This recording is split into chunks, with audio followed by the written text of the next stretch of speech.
Barrister Asaduddin Owaisi साहब और stage पर मौजूद तमाम मजलिस इत्तेहादुल मुस्लिमीन के जिम्मेदारान,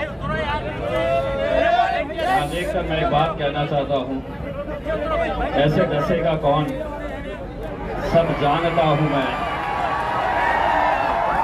कैसे डसेगा कौन, सब जानता हूँ मैं, कहाँ किसी का खौफ मानता हूँ मैं। जंगल के हो या हो आस्तीन के, सांपों की सारी नस्लों को पहचानता हूँ मैं। अल्हम्दुलिल्लाह मेरे भाइयों, 2014 में आपके बीच में आया था, आप लोगों ने अपने इत्तेहाद का मुजाहरा किया था और अल्हम्दुलिल्लाह यहाँ से 2014 में आपने मुझे आपके इस हल्के से एमएलए बनाया। 2019 आया तो दोबारा आपके बीच में आया, आपसे फिर इत्तेहाद की दरखास्त की। नतीजा ये हुआ कि पूरे महाराष्ट्र ही नहीं बल्कि 7 मुख्तलिफ जो राज्य है वहां से सिर्फ एक ही मुस्लिम एमपी चुनकर आया, वो आपका बेटा, आपका भाई, आपका दोस्त इम्तियाज जलील चुनकर आया। 2014 में बोलते थे आएगा ही नहीं, 2019 के अंदर वही चंडाल चौकड़ी जो अब आपकी महफिलों में आते हैं और कहते हैं कि कैसे जीतेगा, ये वही लोग हैं जो 14 में भी थे, 19 में भी है, 24 में भी है और इंशाअल्लाह 29 में भी आप लोग वही हिसाब किताब करते रह जाएंगे। इम्तियाज जलील वहां जरूर जाएगा इंशाअल्लाह। आपको आज भी हिसाब किताब दिखाया जा रहा होगा कि पहले ये थी तो जीत गए थे, अब फिर चौराहों पर, चबूतरों पर, होटलों पर या किसी के बंगले के ऊपर शीर खुरमे के बहाने आपको बुलाया जाएगा और आपको हिसाब किताब दिखाया जाएगा कि कैसे जीतेगा।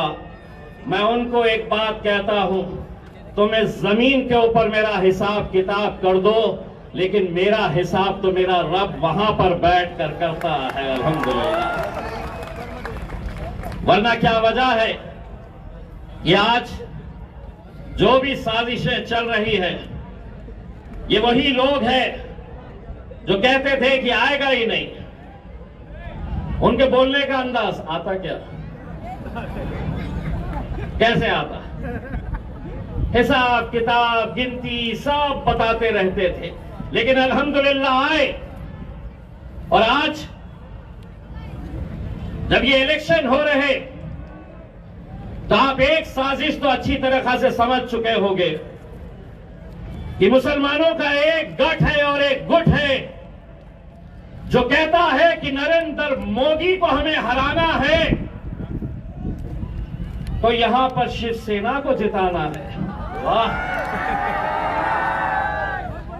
इम्तियाज जलील को हराना है यहां पर, मोदी को वहां पर गिराना है। तो 48 सीटें हैं महाराष्ट्र के अंदर।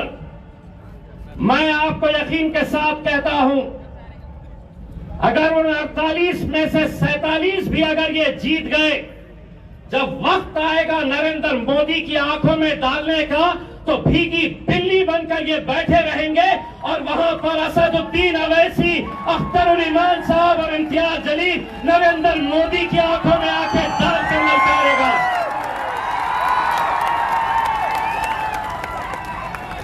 बड़े मोदी को जिताना है तो इम्तियाज जलील यहां नहीं चलता।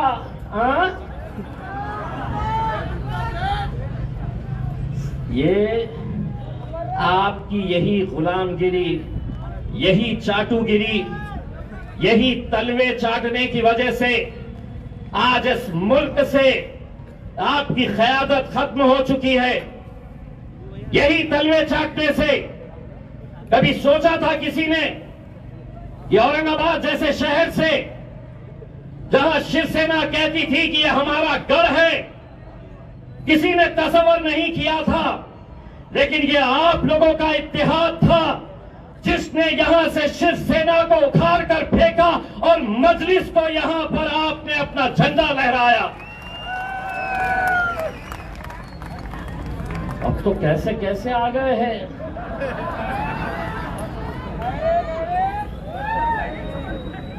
कैसी कैसी झोलियां फैला रहे हैं।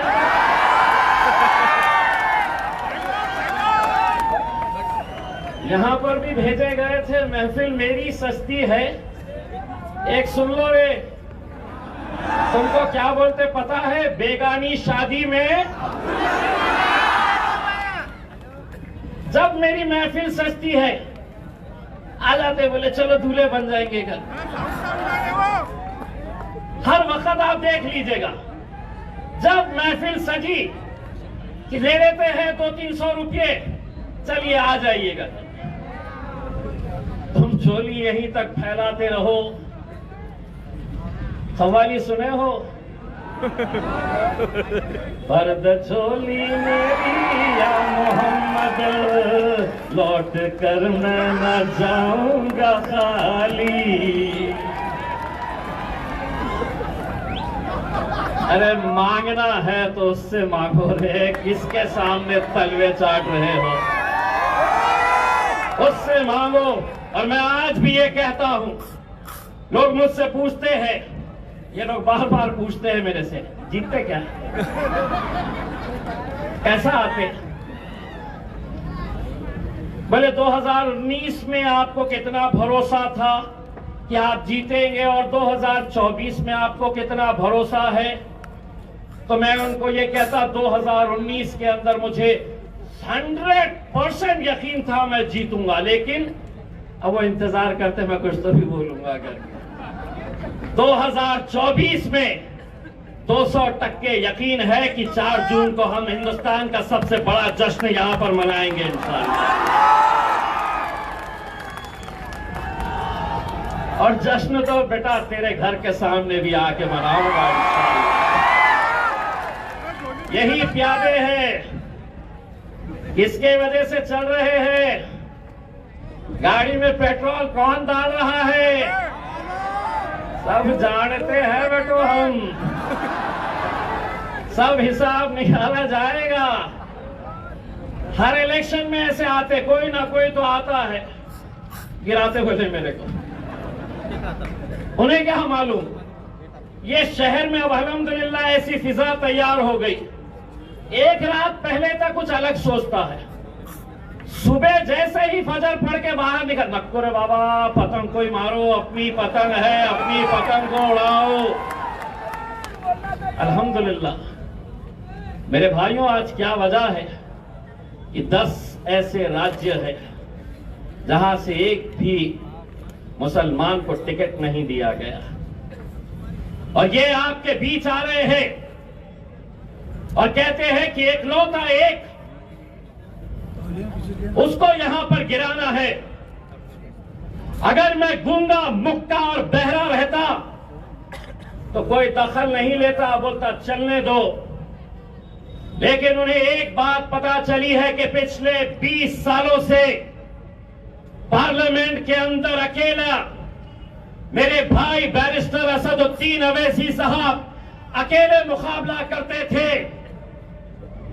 अब तकलीफ ये है कि ये आया है तो ये भी बहुत बोलता है भैया, और बोलता ही नहीं है। असद भाई जब बोलते हैं और वहां से भाजपा का, यहां से कांग्रेस का, वहां से राष्ट्रवादी का, यहां से शिवसेना का, जब असद साहब को टोकते हैं तो इम्तियाज जलील पीछे जाकर बैठता है और उनको क्या कहता है? अरे चल बैठ रे बैठ।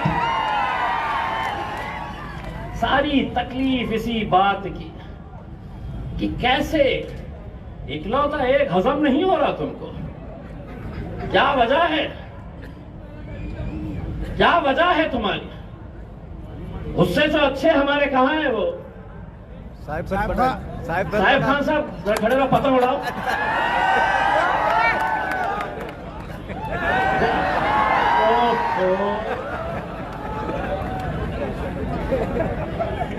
कुछ दिन पहले के इंटरव्यू देख रहा था, मैं खुद डर जा रहा था। जो खड़े रह रहा था बोल रहा मेरे से मुकाबला है ही नहीं। मैं बोला यार मैं खड़े का ही को रह रहा हूँ, मेरे से मुकाबला किसी के साथ नहीं है करके।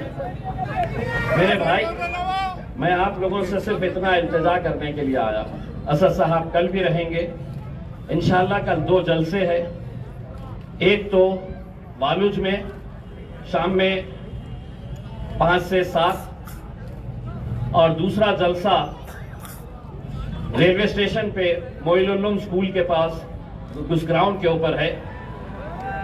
तो आप सभी से इल्तिजा है कि उस ग्राउंड के ऊपर आप दोनों जलसों में शरीक रहिएगा। आज चूंकि इतने ज्यादा हमारे पास मेहमान थे, बहुत सारे मुखरिब थे, और मुझे मौका देना है मेरे कायद बैरिस्टर असदुद्दीन अवैसी साहब को, तो आज जहां पर छोड़कर जा रहा हूं इंशाअल्लाह कल वहां से कंटिन्यू करूंगा। आज सिर्फ आधा ही हिसाब निकाला हूं, कल पूरी बजा के जाऊंगा तुम्हारी इंशाअल्लाह। बहुत बहुत शुक्रिया।